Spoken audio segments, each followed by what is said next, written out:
But I never know if I'm good enough to meet my maker.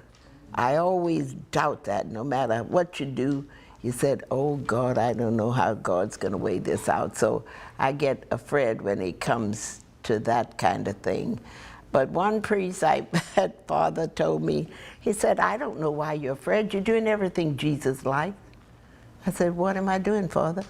Well, you're cooking, and Jesus loved to eat.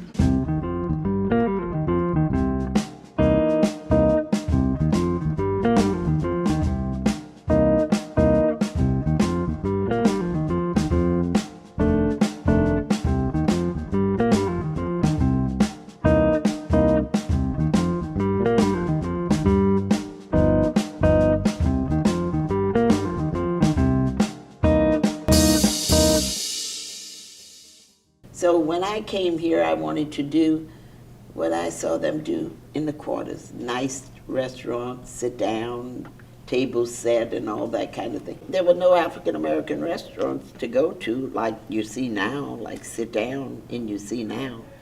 So we had to start building, and I wanted to do what I saw on the other end of town, bring it here. I was so stupid in those days, you know, you what, just 20, 23 years old.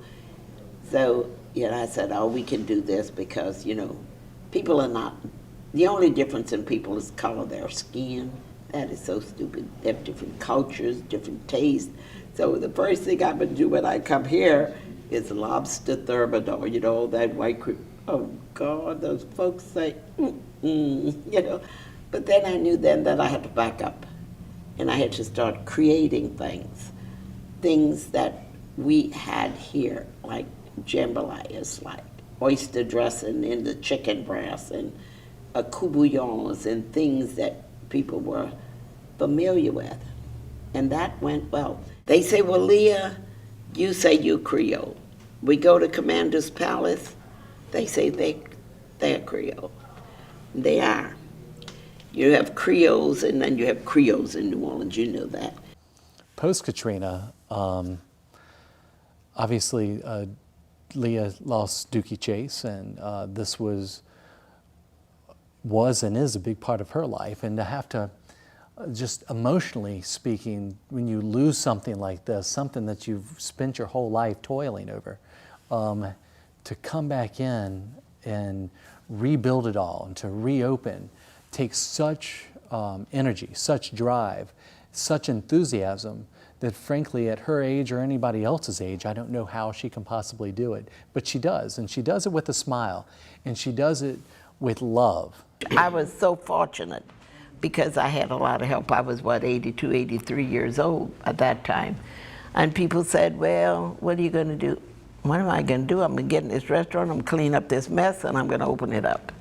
And I'm going to try to feed the people and whoever.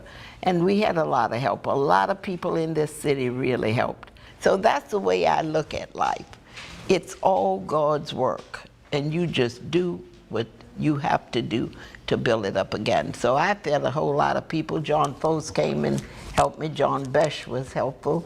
All those people hung together in New Orleans. I saved only 50 chairs in my restaurant, and you know who repaired them for me? All the uptown ladies. They came, they put their gloves on, cleaned them off, painted them, and now I have those chairs. But people help you if you do what you have to do. You know, in this restaurant, in some ways, we really changed the course of America when you think about it. Because we had all the civil rights people planning things here. If they were not planning here, they were planning in A.L. Davis's church or somewhere else. But most of it was planned here, and then they would go out and come back. And I say we changed the course of America over a bowl of gumbo.